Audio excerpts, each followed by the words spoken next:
그거 한번 여쭤보고 싶은 게 네. 진짜 이게 막 지수가 네. 지금 예를 들면 2,300이라고 2,300, 400인데 네네. 막 1,800이고 막 1,500하고 막 이렇게 막 네네. 약간 지르듯이 막 얘기하시는 분들 있잖아요. 네네. 이런 분들이 과거에도 분명히 있었을 것 같은데 네, 그렇죠. 그런 게 맞나요? 맞을 확률이 좀 높나요? 그거는 케이스 바이 케이스죠.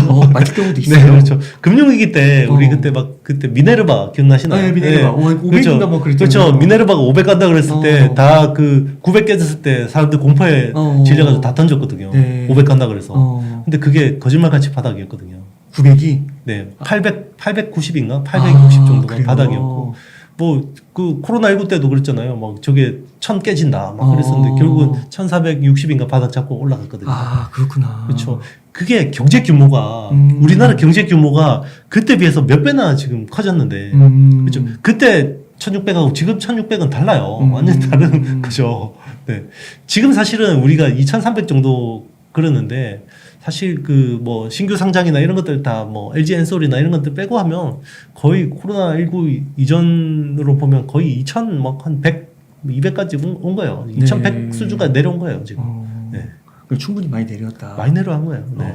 그러니까 그때 코로나 때가 1,400이었잖아요. 1400, 네, 1460 정도였던 것 같은데. 그럼 그때보다는 만약 네. 2000이라고 했을 때 600은 높은 거잖아요. 그때는 정말 엄청난 저기 쇼크였잖아요. 쇼크였고. 근데 전 세계가 다 락다운 됐는데 그때하고 지금 비교를 하면 비교할 수가 없는 거죠. 네.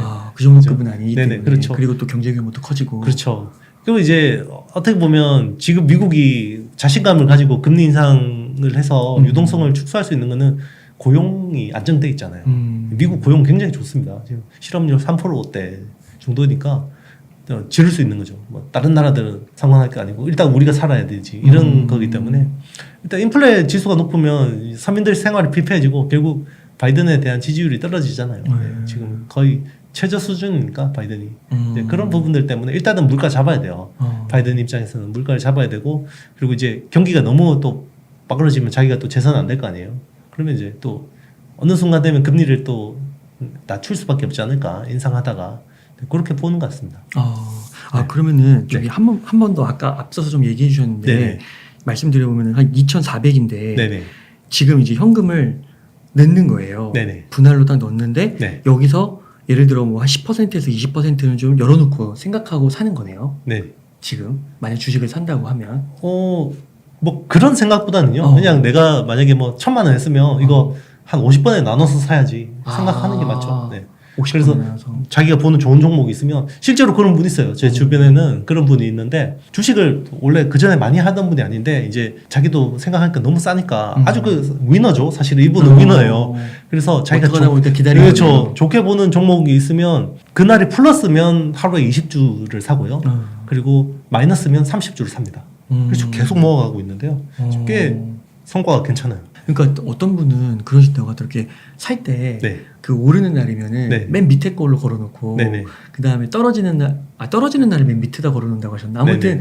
그 최상단하고 최하단에다 걸어놓고 네. 사신다고 하더라고요. 한 주씩. 그렇죠. 그러면 거의 체결이 안 될 텐데요. 근데 네. 거의 체결이 안 된다고 네네, 하더라고요. 그렇죠. 근데 이게 막 올라갈 때는 체결이 또 되니까 네네. 뭐 그런 식으로 하신다고 하더라고요. 그렇죠. 네. 막 떨어지고 할 때. 그래서 뭐 계속 막 알람이 오니까 네네. 그러면 속상하다고.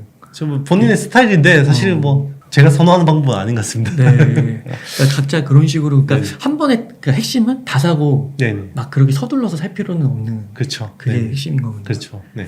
그 다음에 만약에 그러면 진짜 샀는데 떨어졌어요. 네네. 근데 현금이 없어요. 네네. 그럼 이제 그때는 리밸런싱을 하는 건가요? 그렇죠. 네. 그래서 이제 다음 반등할 때 이제 기계적 손절 라인이 되면 팔아야 되니까 현금이 또 나오잖아요. 네. 그 현금 가지고 뭐 하겠어요? 또 사겠죠. 그래서 다음 반등할 주식에다 몰빵을 하는 건가요? 집중을? 이제 저 같은 경우는 이 주식이 빠질 때는 제가 컨빅션 있는 종목으로 압축을 해요. 만약에 그 전에 만약에 10개 종목이 있었으면 이제 빠질 때는 내가 정말 이 종목은 확실해. 이 회사는 확실해. 그러면 뭐 한 4-5개 뭐 더 빠지면 2-3개까지 줄이기도 하고요. 그리고 또 반등할 때는 또 막 오르잖아요. 그러면 조금씩 덜어서 팔아서 또 작은 다른 주식들 조금씩 펼쳐놓고. 그러면 내릴 네. 때 추가 현금이 없다고 하면 손절을 하는 거네요. 그렇죠. 계속 손절이 되니까 현금이 생기죠. 네. 그렇게 해서 이제 그 압축을 하는 거고. 맞습니다. 네. 그렇게 하는 거구나. 네. 그러니까 그때는 리밸런싱과 버티는 거 두 개가 필요한 거네요. 그렇죠. 그래서 사실은 그 월급이 필요합니다. 캐시플로우가 필요하고요. 네. 수입에 저도 파이프라인을 그래서 많이 만들어 놓으려고 하죠. 네. 제가 이제 회사에서 받는 월급도 있고요. 이제 뭐 제가 HSL 파트너스 대표지만 저도 월급 받으니까 네, 월급 있고 뭐 그리고 출연료 들어오는 거 뭐 이런 것들 그리고 뭐 이런 것들 조금씩 강연료 이런 것들 가지고 조금씩 하는 거죠. 요즘 같을 때는 쏠쏠합니다. 네. 장 좋을 때는 이게 뭐 의미 없는 수입이다라고 생각이 들 때도 있지만 네. 요즘 같을 때는 아주 소중한 수입입니다. 네. 그게 또 이제 물타는 데 들어가. 이거 맞습니다. 물타는. 그렇군요. 네. 그럼 대표님 그 삼성전자를 좀 언급해 주셨는데 네네. 좀 몇 개만 더 반도체에서 네네. 좀 괜찮아 보이는 거. 네네. 뭐 꼭 반도체 아니더라도 혹시 네네. 좀 그런 게 좀 있을까요? 일단은 지금은 반도체 중에서요. 반도체는 메모리 반도체가 있어요. 메모리 반도체가 있고 우리가 흔히 이야기하는 비메모리 반도체가 있는데 시스템 반도체라고 합니다. 요즘에는. 네. 시스템 반도체라고 하는데 그러면 지금은 메모리 반도체는 업황이 별로 좋을 게 없어요. 네. 메모리 쪽은 일단 다운 사이클을 한번 겪어야 될 것 같습니다. 좀 이제 조금 더 남은 것 같은데 시스템 반도체 쪽은 업황이 괜찮아요. 그럼 시스템 반도체 업황은 어떻게 알 수 있냐? TSMC의 어떤 전망을 통해서 알 수 있는데 최근에 TSMC가 그 하반기 전망을 되게 긍정적으로 코멘트를 했어요. 그러면 사실 파운드리 시장의 53%를 가지고 있는 회사면 제일 잘 알 거 아니에요. 메모리 업황은 누가 제일 알겠어요? 삼성전자하고 하이닉스 아는 거죠. 두 회사가 세계 시장 70% 장악하고 있으니까. 근데 최근에 SK 하이닉스 같은 경우는 이제 뭐 청주 팹 M17 같은 경우 지연하잖아요.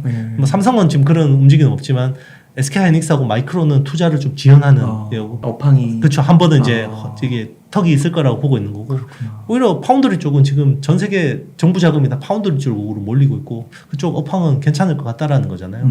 그러면 국내 주식 중에서도 메모리 쪽 비중이 높은 회사보다는 어떻게 보면 파운드리 쪽 비중이 높은 회사를 보는 게 맞죠.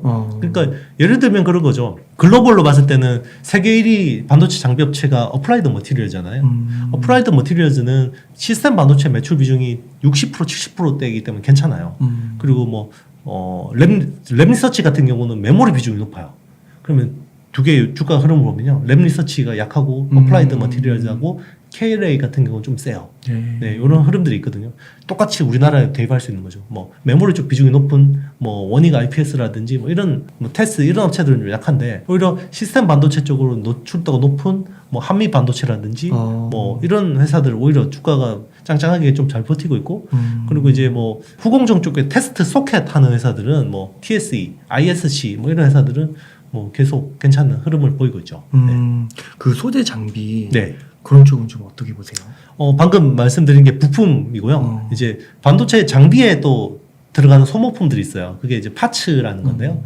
쿼츠류도 있고, 파츠 중에는 쿼츠류도 있고, 뭐 SiC, 실리콘 카바이드도 있고, 뭐 고순도 알루미나 같은 것들도 있는데 대표적인 회사가 뭐 원익 QNC, 그리고 SiC 쪽에는 TCK, 그리고 뭐 월덱스, 뭐 이런 회사들은 괜찮다고 보고 있습니다. 특히나 지금 미국 반도체 굴기잖아요. 그러면 미국 정부가 40% 세액을 공제를 해줘서 투자를 시키는 건데 그럼 당연히 미국인 세금으로 하는 거니까 미국 장비 많이 쓰라고 하겠죠.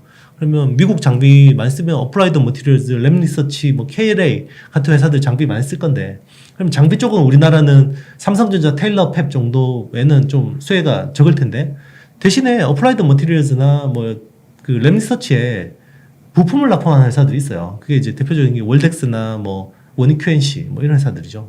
그런 회사들은 오히려 좀 수혜를 볼 수 있는 거죠. 어떤 분이 오셔가지고 심텍 얘기하시던데 네네. 혹시 심텍? 심텍은 이제 반도체 기판 업체고요. 이제 심텍은 메모리 쪽 비중이 높아요.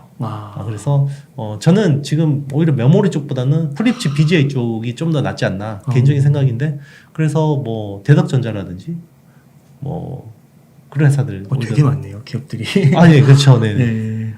뭐그 탑다운으로 내려가면 또 엄청 많은 회사들, 그 해성 DS 뭐 이런 회사들은 계속 괜찮습니다. 네. 딱 머릿속에 가장 먼저 언급해 주셨던 게 비메모리에서 한미 반도체. 네네. 그렇게 그렇죠. 네네. 그리고 최근에 상장한 회사인데 HPSP라는 회사가 있는데요. 그 수소 기반으로 고압 수소 어닐링을 하는 회사인데 이익률이 어마무시합니다. 이익률이 뭐 50% 60% 어떻게 그렇게 높아요? 독점 장비거든요. 네. 독점 장비고 TSMC 쪽에 많이 들어갑니다. 대부분 들어가고 이제 올해부터는 메모리 쪽, D램 쪽에도 많이 들어가니까 30% 정도 올해 D램 들어가는 거고요. 이 장비를 쓰면 반도체 수율이 올라가요. 그래서 쓸 수밖에 없죠. 그럼 지금 언급해 주신 이런 기업들 만약 투자한다고 하면 네. 이것도 한 1, 2년은 두고 생각하는 그렇죠. 걸로. 네. 지금 뭐 사실 그렇잖아요. 모든 기업들이 우리 2분기 실적 되게 안 좋은 거라고 생각하죠. 아무래도 분위기상으로 그렇죠. 봤을 때는 별로 안 좋은 것 같은데요. 그 기업 그 지금 뭐 실적 발표하고 있지만 가이던스로 보면요. 2분기 그 상장 기업들 전체 총 이익이 61조 정도 되거든요. 61조면 전년 대비해서 한 1.4% 빠진 거예요. 그런데 작년에 아시죠? 코로나 때문에 작년에 기저효과가 엄청 높았거든요. 그러면 작년 EQ 대비해서 1.4% 빠진 거면 굉장히 실적이 잘 나온 거거든요. 환율 효과 이런 것도 네. 있나요? 그렇죠. 환율 효과도 있죠. 아. 네, 환율 효과도 있는데 굉장히 그러면 이익이 잘 나왔는데 주가는 거의 뭐 지금 최악인 것처럼 빠져있단 말이죠. 그러면 주가는 선반영하니까 하반기 경기가 박살나겠네라고 해서 프라이싱 돼 있는 거예요. 그러니까 이제 최악인 것처럼 보이는데 이제 조금만 긍정적인 트리거가 나오면 반등을 할 수 있는 타이밍이 올 수 있다는 거죠. 그런 게 이제 말씀드린 뭐 중국의 경기 부양이라든지 아니면 전 세계적으로 펼쳐지고 있는 반도체 지원 법안. 우리나라도 지금 340조 5년 동안 투자 이끌어내겠다고 해서 굉장히 많은 혜택을 내걸었잖아요. 그리고 본부처 차원에서 이제 대통령의 의지를 가지고 밀고 있기 때문에 그리고 유럽도 지금 뭐 자국 내 반도체 팹 뭐 활성화하기 위해서 또 뭐 지원금 막 엄청 뿌리고 있고 뭐 대만하고 일본도 엄청 그렇게 하고 있고 그럼 결국 돈을 뿌리면 투자가 일어날 수밖에 없겠죠. 네. 그래서 반도체 중에서도 시스템 반도체 쪽을 조금 유심히 보시면 좋을 것 같고. 네네 맞습니다. 그 다음에 조금 무난하게 그냥 투자하면은 어떻게 보면 삼성전자는 네네. 포트폴리오가 좀 있는 거니까. 그렇죠. 그리고 싸고. 그냥 우리나라 그 지수에다 투자한다고 생각하시면 됩니다. 생각하고. 코스피 ETF라고 생각하시면 돼요. 네. 그렇게 하면 그냥 무난하게 삼성전자를 모아도 괜찮은 거고. 그렇죠. 대신- 배당도 주잖아요. 배당도 주시고. 네. 그러면 지금 투자를 할 때 그리고 최소 1년에서 2년 정도 보면은 네네. 큰 문제 없을 것 같다. 네네. 예. 맞습니다. 그렇게 볼 수 있겠군요. 네. 그리고 오늘 진짜 그 대표님 말씀 들으면서 그게 되게 그 용어가 머릿속에 딱 각인이 된 것 같아요. 그 심플하게 투자하는 거. 네네. 그러니까 지금 투자를 해서 더 떨어질 수도 있는 거고. 네네. 근데 이제 코로나 때도 이 W를 얘기하기도 하고 뭐 L자도 얘기하기도 네네. 했지만 사실 V자는 아무도 그렇죠. 거의 아무도 엄청 정말- 없었는데. 그렇죠. 그러니까 지금도 마찬가지로 뭐 진짜 이런 상황이 더 갈 수도 있을 거고 더 최악으로 그렇죠. 갈 수도 있을 것 같은데 맞아요. 그런 걸 다 고려하는 것보다 충분히 맞아요. 싸졌고 좋은 미래가 괜찮은 거라면은 맞아요. 돈도 잘 벌고 있고 그러면은 그냥 사는 거 그렇죠. 심플하게 하는 게 오히려 더 도움이 될 수도 있다. 그렇죠. 우리 전문가들 만들어서 돈 번 사람 별로 없잖아요. 어, 저도 뭐 소위 전문가라고 나와 있지만 어. 제 말만 듣고 투자하시면 네, 쉽잖아요. 본인이 그래서 전문가들이 이야기하는 거는 하나의 단서, 자기의 판단의 하나의 요소로서만 활용해야지 이걸 전적으로 믿거나 뭐 굳이 그렇다고 해서 제 말은 무조건 다 틀려라고 뭐 배관시할 필요도 없는 거고요. 그 중에서 이제 자기하고 맞는 거는 잘 골라서 듣고 필요 없는 거는 거르고 뭐 그렇게 하는 게 맞지 않을까 싶습니다. 네, 대표님을 만나고 오늘 이렇게 인터뷰를 하면서 그 심플이라는 단어 네네. 그게 지금 정말 필요한 시기인가 아닌가 네네. 그 단어를 다시 한번 생각해 보게 되는 것 같습니다. 그렇죠. 이게 뭔가 막 얽히고 설켰을 때는 쾌도 남마라 그러잖아요. 탁 칼로 꺼내서 네. 야. 쉽게 생각하는 게 그러면 이제 지금 여기에서의 그런 결정들이 네. 미래의 부를 만들고 나의 경제적 수준을 바꾸고 그런 데 기여를 하는 건가요? 충분히 큰 부자들이 나올 거예요. 네. 분명히 부자들이 나올 거고요. 저도 이제 이렇게 우스갯소리 들었는데요. 이제 코인으로 그때 막 그 돈 많이 버신 분들 많잖아요. 그래서 30대 이제 한 초중반 분들이 다 몇십억씩 버셨나 봐요. 그래가지고 코인 벌어가지고 야 우리 그때 작년에 이제 막 이야기를 했대요. 야 우리 가족끼리 다 프랑스 가서 골프 치고 우리 애들 그 좀 이렇게 거기 문화유적도 수업도 좀 시키고 하자. 그래가지고 막 친구 한 4-5명이서 으쌰으쌰 했대요. 그래서 어떻게 됐어요? 그랬죠. 최근에 서울역 앞에서 소주 모임으로 바뀌었대요. 왜요? 코인이 다 녹아가지고 매도를 안 하신 거구나. 몇십억 가지고 있던 그 코인들이 다 이렇게 이제 쪼그랐던 거죠. 프랑스는커녕 지금 서울역 앞 소주 모임이 됐다. 와인이 아니고 소주네. 네, 그렇죠. 이게 자산이라는 게 그만큼 변동성은 크고요. 네, 그래서 이게 뭐 계속 좋을 거라고 생각하는 것도 뭐 잘못된 판단이고 계속 안 좋을 거라고 생각하는 것도 그것도 잘못된 판단일 수 있는 거죠. 그럼 그때 그 매도 타이밍이 이런 네. 걸 놓쳐졌다고 봐야 되는 건가요? 그렇죠. 네. 뭐 사실은 사는 것보다 파는 게 더 어렵죠. 네, 더 어렵죠. 올라갈 것 같으니까. 네네, 맞아요. 근데 사기에는 지금처럼 좋은 타이밍은 없다라는 게 그거는 맞는데 이제 파는 거는 또 다른 이야기죠. 네. 그리고 고점하고 바닥은 아무도 몰라요. 네. 지나야 알지. 그러니까 그렇게 몇십억 벌었을 때 뭐 한 1-20억이라도 현금으로 바꿔. 그래서 자산 리밸런싱이 중요한 거예요. 그 중에 한 분이요. 그 코인에 대부분 몇십억씩 가지고 있다가 한 분이 위너인데 그 꼬마 빌딩 하나 샀대요. 어. 그분은 그거는 남았대요. 어. 네. 꼬마 빌딩 하나 남았고 나머지 친구 4분은 그냥 다 녹았대요. 야, 그러니까 그게 참 올라도 문제고 이게 떨어져도 문제고 이게 아무튼 되게 신중하게 네네. 마인드 컨트롤하면서 맞아요. 네. 접근을 해야 되는 거죠. 그쵸. 네. 지금 사실 반도체에 대한 어떤 불신들이 되게 많거든요. 제가 반도체 좋아요 그러면 되게 막 안 좋게 이야기하시는 분들이 되게 많은데요. 예전에 그런 적이 있어요. 우리나라 연은법이라고 연이 나비고요. 은은 은이죠. 연은법이라는 그 공법이 우리나라에서 개발된 거예요. 우리나라에서 개발된 건데 그게 양인이랑 노비가 어떻게 하다가 이제 발굴한 거죠. 그게 연은법이 얼마나 대단한 거였냐면 그때는 진짜 은 채굴을 획기적으로 높일 수 있는 시대. 그때는 명나라 시대니까 명나라의 화폐는 은이죠. 네. 예. 전 세계에 어떻게 보면 달러가 은인 거예요. 그때는. 그래서 그 연은법이 개발됐는데 그때 조선 왕이 중종이었거든요. 중종이 이 연은법은 사치를 조장하니까 금지하라 한 거예요. 전 세계에 어떤 패권 지형을 바꿔놓을 수 있는 중요한 기술인데 그 사치를 일으키니까 금지하라는 거죠. 이 유교적인 관점에서. 그 연은법이 어디로 갔냐면 일본으로 갔어요. 일본으로 가서 일본에서 은채굴이 엄청나게 늘어난 거죠. 그러니까 그 전까지만 해도 일본은요 이제 뭐 후추 같은 향신료 가져와서 우리나라에 와서 인삼하고 은을 바꿔가던 나라였는데 갑자기 은을 가지고 와서 니네 인삼 줘. 그러니까 깜짝 놀란 거죠. 그게 이제 금지를 하니까 우리나라에 있던 엔지니어들이 기술자들이 일본을 많이 간 거죠. 그렇구나. 네, 일본으로 많이 간 거고. 악순환의 계속이네요. 그렇죠. 그걸로 가지고 일본이 은 추출 생산량이 늘어나서 일본이 그 국력이 강해져서 도요토미 히데요시가 그걸로 전비를 마련한 거예요. 그래서 우리가 개발한 기술 때문에 우리한테 칼이 돌아온 거죠. 이게 위정자의 잘못된 판단 하나 때문에 그런 거예요. 와, 그렇구나. 약간 그 연은법이 저는 지금 반도체 같거든요. 아니 이렇게 중요하다 그러고 미국 대통령이 와서 일본보다 먼저 방한을 해서 자국의 미군 부대를 방문하는 게 아니라 우리나라 삼성 팹에 와서 3나노 라인을 보고 거기 사인하고 갔어요.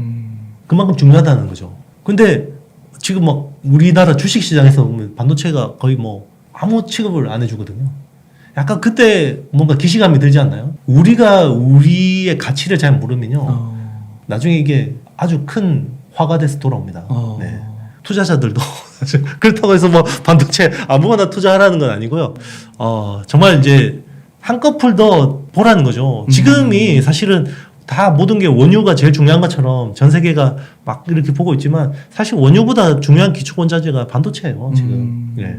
왜 그러면 미국이 중동에서 병력 빼서 중국을 둘러싸겠어요? 결국 중국 반도체 막겠다는 거잖아요. 네. 10호 동맹을 이야기하고 IPEF를 이야기하고 다 그게 반도체를 기반으로 만들어지는 건데 왜 반도체가 안 될 거라고 반도체 투자하면 안 될 거라고 생각하는지. 네. 그건 아이러니라는 거죠. 정신 똑바로 차리고 한번 네네. 냉정하게 현실을 한번 봐야겠네요. 이게 그렇죠. 개인으로 봤을 때는 또 굉장한 부의 기회일 수도 있는데 맞아요. 네. 괜히 이 공포의 분위기 이런 분위기에 휩쓸려가지고 놓치는 걸 수도 있으니까요. 네. 지나고 나면 굉장히 심플하고 상식적인 당연할 얘기인데 수도 있는 건데 그때 막 있으면 막 그 가격만 보면 이게 아닌 것 같거든. 나중에 내가 손자한테 내가 그때 그 기회를 놓쳤지. 이러면서 내가 강남에 아파트를 안 샀잖아. 그러면서 이러는 거지. 손자 얘기하니까 그 9만 원만 이렇게 될 때도 그때 주식 사시는 분들이 네. 물려줄 거라고 네. 자자손손 네네. 그런 얘기 했는데 그렇죠. 그때보다 지금 엄청 싸졌는데도 안 사는 거잖아요. 안 사죠. 지금. 네. 그러네요. 참 심리가 이게 맞아요. 주식시장이 참 중요한 것 같네요. 그렇죠. 그러면 대표님 그 네.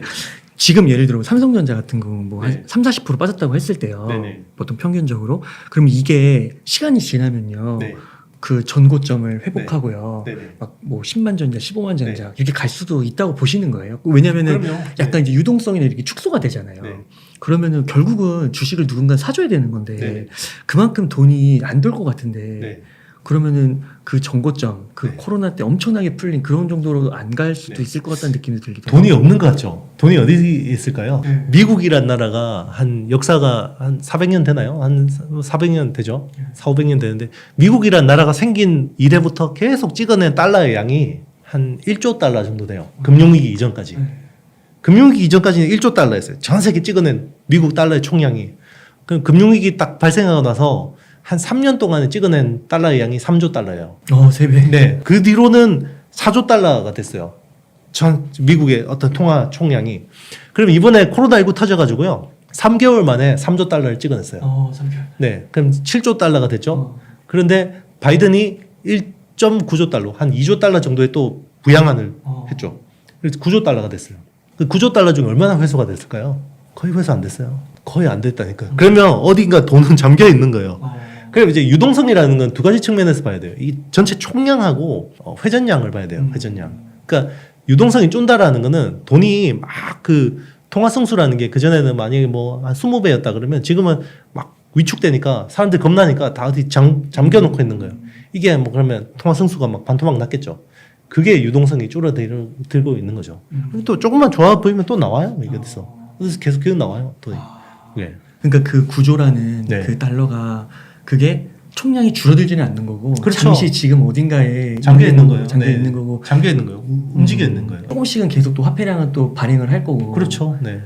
그렇게 봐야 되는 거고 경제 성장, 그러니까 미국의 최대 수출품이 달러잖아요. 달러. 네. 달러인데 걔들은 100달러짜리 하나 발행하면요, 한 50센트 정도의 비용이 있는데 나머지 그러면 99달러 50센트는 발권 이익이거든요. 세뇨리지라고 그러죠. 예. 걔들이 그걸 포기할 리가 있나요? 그럼 적게 찍어내면 지들이 수출품 찍는데. 네. 그런데도 불구하고 지금 이렇게 되면 달러 서로 달라고 난리고 그죠. 달러 사업 좀 해달라 그러고. 그게 패권국의 메리트죠. 네. 그렇군요. 여러분들 지금 이런 공포의 심리에 짓눌릴 게 아니라 진짜 네. 다시 한번 정신 한번 똑바로 차리고 그렇죠. 오늘 방송 대표님 말씀 들으면서 한번 네. 냉정하게 한번 살펴보시면 너무 좋을 것 그렇죠. 같습니다. 삼성전자 그러면 언제 오를까 이게 이제 궁금하신 거고 언제 전고점을 뚫을까라는 거죠. 삼성전자 전고점을 뚫을 때는 아마 달러가 1,000원 초반일 겁니다. 네, 환율만 보시면 돼요. 네. 네, 환율이 지금 1,300원 뚫고 이렇게. 그러니까 외국인 입장에서는 그런 거예요. 이제 만약에 뭐 지수가 3,300에서 2,300까지 밀렸으면 뭐 대부분 우리나라 사람들 뭐 한 30% 빠졌겠죠, 계좌가. 그러면 미국에 있는 이제 펀드 매니저 마이클이라는 펀드 매니저가 있다고 생각할게요. 마이클은 30% 빠진 데다가 환차손 때문에 추가로 20% 더 빠진 거죠. 30% 정도 더 빠진 거죠. 맞아요. 네. 자기가 들어왔을 때는 1,050원, 뭐 1,080원 이랬을 텐데.